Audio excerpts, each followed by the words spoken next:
Hello guys, it's the Infinity Blerd, your friendly neighborhood nerd and movie buff. Thought it would be fun if I do a podcast of some of my favorite movies I always like to talk about or argue with my fellow nerds. So I thought first up should be the original OG Spider-Man from 2002, directed by Sam Raimi. Spider-Man's first appearance in the comics was in 1962 in Amazing Fantasy issue 15, created by late legend Steve Ditko and Stan Lee. Last copy that was graded 9.6 sold for about $1.1 million. Damn. Spider-Man became Marvel's Mickey Mouse long before the Iron Man. In 96, Marvel filed Chapter 11 bankruptcy when the comic book industry collapsed. And among other things, they sold Spider-Man to Sony for about $7 million. Currently, all the Spider-Man movies grossed over $7.2 billion. You know they're mad. And that will definitely be a point of contention later on, which I will talk about in other podcasts. Like many others in the 90s, I was introduced to Spider-Man from the Fox cartoon. Seeing Spider-Man was a crazy experience. It was probably the first time I remember going to the theater and seeing people sitting on the aisles and stuff just so you can catch the film. And I can say that I saw it in Forest Hills, where Peter Parker, Spider-Man, was raised. So I thought that was pretty dope. I remember the theme starting and that bass rumbling from that surround sound from the legendary composer, Danny Elfman. Man. Before I get started, 3 disclaimers. 1, people are going to criticize and say, well, it was in the comics, so you should just let it go and simony. And I hear where you're coming from, but at the same time, there's some things that are in the comics that don't translate well on screen and vice versa. There's just some things that are core to the character that you have to keep. Disclaimer number 2, I don't need people telling me that it's my opinion. I realize that goes without saying. If you disagree, say what you really feel in the comment section in a respectful way. Please don't call out my family tree or anything like that, like some people like to do. Y'all know who you are. Disclaimer number 3, it's an 18-year-old film. Everybody and their grandma has seen the movie, so if you haven't seen it yet, that is not my problem. Do not watch this until you watch the film. Any youngins out there, if you like Marvel and you like Spider-Man, you should have seen the film, period. So as I said before, Spider-Man was directed by Sam Raimi, who was known for Darkman and the Evil Dead series. I remember seeing his name the first time, though, as executive producer on the Hercules show starring Kevin Sorbo, Xena Warrior Princess starring Lucy Lawless, and Young Hercules starring young Ryan Gosling. And what was pretty cool was also a shared universe where they would, since the gods were immortal, they would all roll up in their shows. I feel like people are split now. Some are like, Spider-Man is dope, he was an OG, this was an amazing film. Yeah, and the others are like, oh, the new ones are way better, that one's corny. And I kind of agree with both of them. I feel like the movie is corny at times, but I also think it got a lot of things right having to do with Spider-Man, and it's still classic. I don't think it deserves some hate that it gets. Being a New Yorker, I did notice there were some times where they got the New York feel right, but others you could clearly tell, like, oh, this isn't New York. This is like, I don't know, who knows where. They got New Yorkers cold down packed, though. They saw Spider-Man getting messed up, and yo, they really tried to jump him with bricks and different things, man. He was like, I got something for your ass. You mess with one of us, you mess with all of us. Bow, boom. Yo, it was buck wild. What I do like is there's some buildings like where Oscorp is at the Daily Bugle, which is a Flatiron building, which is grounded in reality. And that did kind of help with me imagining Spider-Man being in our world today. One thing I couldn't get past in the film is the organic webs. That's something that I feel they should have followed the comics where he created them himself, because it shows you how brilliant Peter Parker is. And if they want to go for that gritty, realistic type stuff, wouldn't the webs come out of his booty hole? As we know, Spider-Man / Peter Parker was played by Tobey Maguire, and I thought he did a great job. Also, the origin story, I thought they did a good job of showing this origin story on screen. It's pretty hard to mess up. All you got to do is make sure homeboy gets bit by a radioactive spider. My only thing is, like, yo, you know you're in a place with some radioactive spiders and you get bit by it. Wouldn't you tell somebody? Did you see the welt on his hand? Suspect. Even though they're one and the same, I think it's more important you find somebody who can play Peter Parker than Spider-Man, because Peter Parker, when it comes out to it, is the one who has all the emotional moments and has a range. And Spider-Man, I mean, you can just have a CG double or stunt double and voice over him. So it was very important that they got the right person, and they did that with Tobey Maguire. He was also one of the first actors to start that trend of bulking up for superhero movies. And to think he did it all on a vegetarian diet, that's kind of crazy. No doubt, respect. I think a lot of reasons why people like Spider-Man is because he's so identifiable, so relatable and stuff. And I thought some moments you really feel for Peter Parker. If you didn't feel for him when Ben was dying on the street and he was crying, you have doo-doo in your soul. I feel like the guys especially identify with Peter Parker because how many of us have been there trying to impress a girl with some material things and whatnot? Also, raise your hands if your crushes waved at you and you thought she was waving at you, but she was really waving at her friends and you were just standing there like Peter Parker. The costumes, I love them. The first one, it felt like a teen could create something like that. And the second one, even though it was very screen accurate, it's like, yo, it looks like it's made from some crazy rubber. Where would a teen be able to mold that? Did he do it in his basement? Like, they never explained that to you.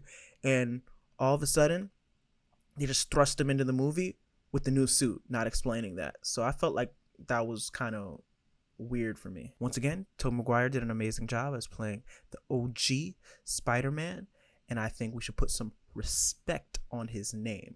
For me, he was probably the best actor in the movie, except for one that I will talk about later on. Next up, we have Mary Jane Watson, played by Kirsten Dunst. I remember seeing her in Jumanji, and one of my personal favorites, actually, it's been 20 years since the movie was released, Bring It On. Oh, Kirsten, you're so fine, you blow my mind. Hey, Kirsten, ha, ha. Hey, Kirsten, ha, ha. So what did I think of Kirsten Dunst as Mary Jane? Ooh, I mean, I think she did the best that she could with what she was given. Unfortunately, I feel like this was still a time where in superhero movies, women didn't really have substance yet, and they were kind of just pieces for the heroes just to constantly save. The chemistry between Tobey and Kirsten was palpable.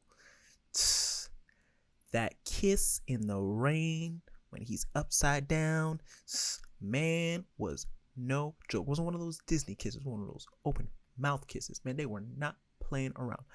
Definitely the best cinematic superhero kiss of all time. Arguably, it might be the best on-screen kiss I've seen. I'm not gonna front. Man. Also, when he realizes he has a spidey sense and he saves her in the cafeteria, man, maybe you want to be mad chivalrous after that. Even though it doesn't really make sense that his spidey sense went off when she was slipping, because I thought the spidey sense just happens when he's in danger.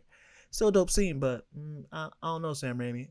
Before we move on, you mean to tell me these guys have millions of dollars and they have Mary Jane playing the mannequin challenge right when she's saved by Spider-Man, having to react to that thing, looking mega fake? Look at how rigid his neck is. Man, ridiculous. Shaking my head. Back to that scene in the alleyway. Why do all these females stay going down dark alleyways? Do you go down the dark alleyway? I don't go down the dark alleyways. Why do people do that? Man, I would have got caught up. They would have jacked me up. I'm like, save me, Spider-Man. save me. Next up, we have Willem Dafoe playing the Green Goblin. Dude definitely had the voice and the face for it. They could have just painted his face and called it a day.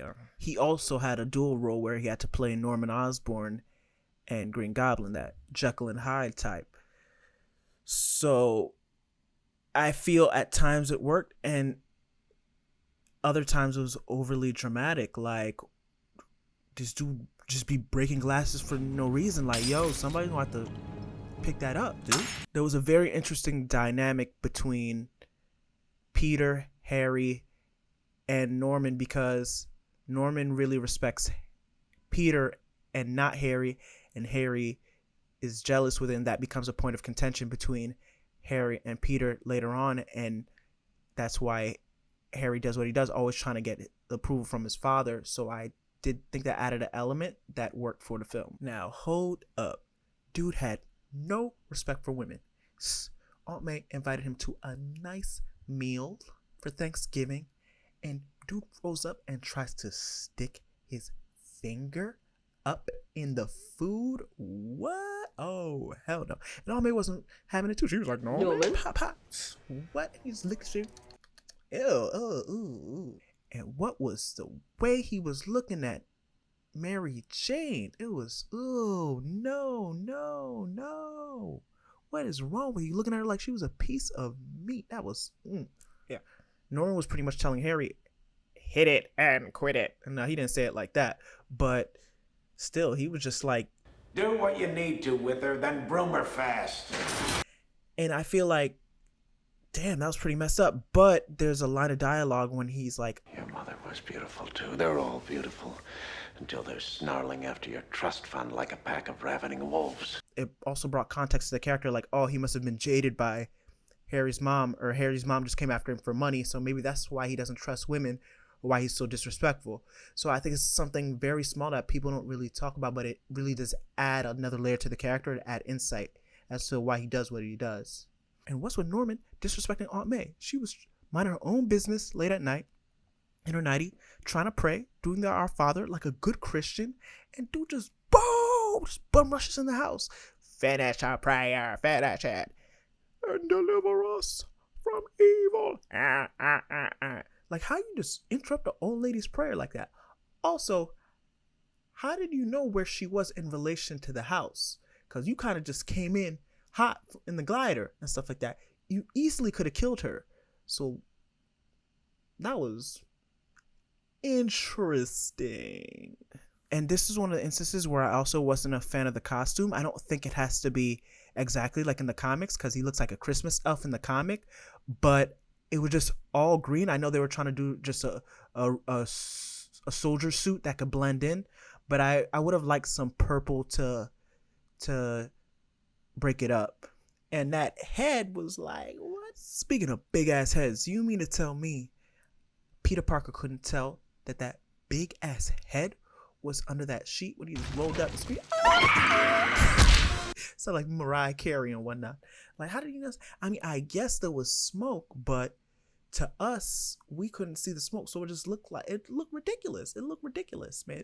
And how did his voice get all high? How did he get that high? That Prince, yeah, just pop, that was ridiculous. Like, did he have a voice modulator or something like that? Like, these are things you gotta explain to the audience. Otherwise, it's just like, yo, what? Corny. The CG doesn't hold up anymore, but at the time when Green Goblin vaporized those Oscorp executives, man, that freaked me out. Oh my god, look at Harry getting hit by a rock. Man, what a loser. Also, I feel like Green Goblin's plan was kind of half-cocked and didn't really make sense. It's like, okay, I want Peter to join me for what? For world domination? Like, I'm assuming it's world domination. They say they're never really specific on what they're going to do if they combine forces. And he's like, all right, I'm going to get him to join if I just fuck with all his loved ones. Just mess with all of them. Like, what's going on with that? I mean, I guess he's nuts from the serum he took, so it makes him a little loopy. But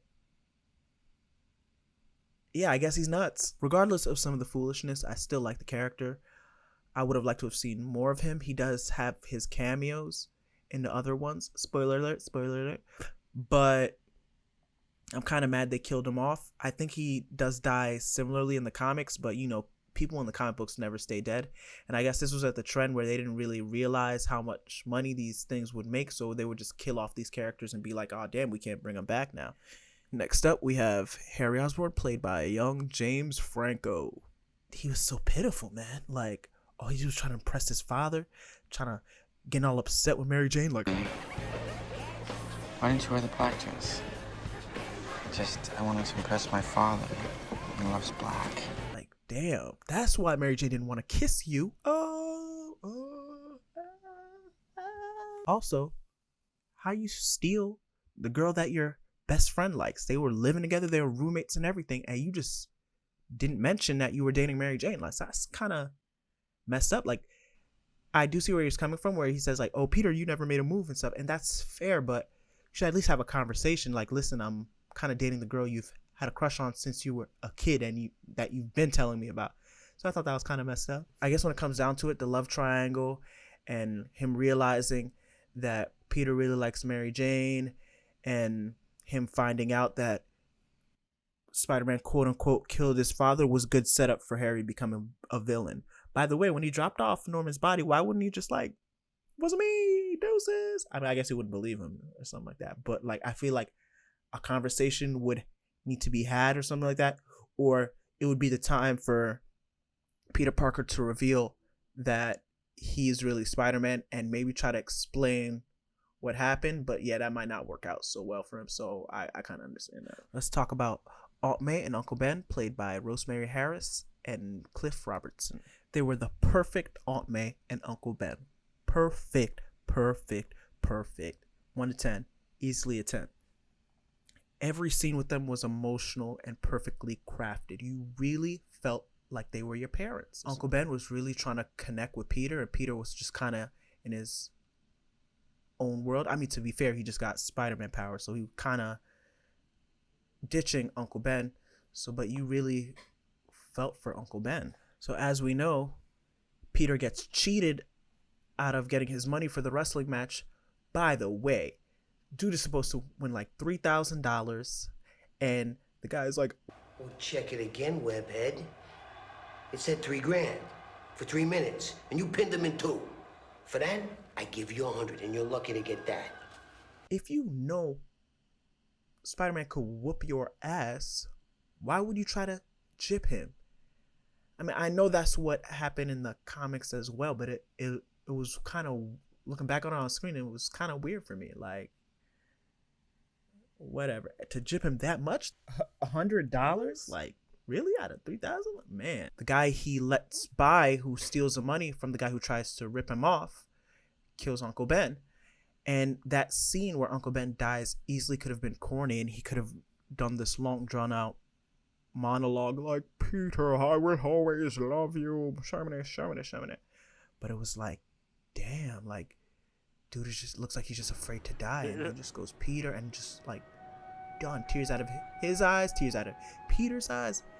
Yo, man, that's like, dare I say it, it might be one of the best on-screen deaths I've probably seen. Aunt May was taken straight from the pages of the comic book, and you really felt her love and her compassion for Peter Parker. It really translated well on screen. They also could have made her like some senile old lady where like shit's exploding behind her and all this crazy stuff is happening. She's like, "Oh, what's going on? Oh, Peter, is that you? Oh, there's some casserole in the oven or something." You know, they really made her like sharp lady. And I gotta bring this up again.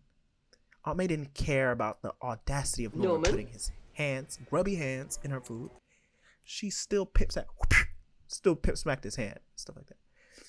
And on top of that, when Harry disrespects Mary Jane, she tells him what's up. So just keep your mouth shut about stuff you don't understand. Harry Osborn.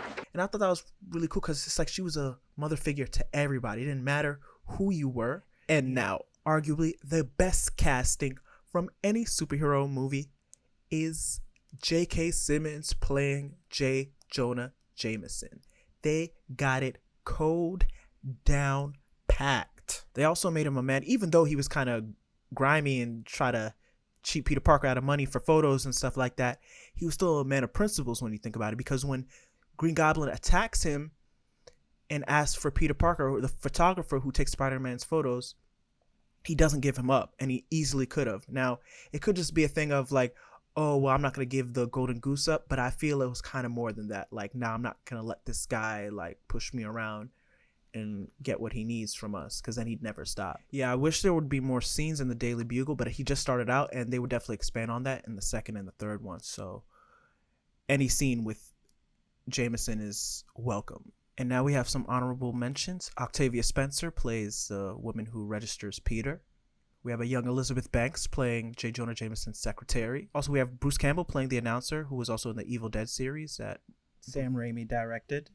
I think they were friends ever since they were in film school, and he always pops up in Sam Raimi's films, so it's an essential cameo. By the way, we have a young Joe Manganiello who plays Flash Thompson. It's kind of hard to recognize him without any facial hair. When Peter gets his powers, he whoops his ass. It was great scene, great scene. Also, we have the late Randy Macho Man Savage playing Bonesaw. Bonesaw is ready. I thought that was a great casting decision to hire an actual wrestler, and it's not one of those like whack wrestlers that people don't care about. Macho Man was a straight legend, so it really added to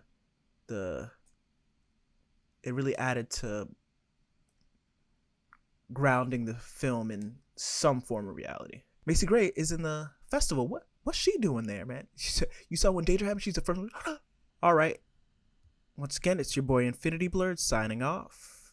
Thanks for watching. Thanks for listening. Please subscribe and follow for giveaways. And thanks.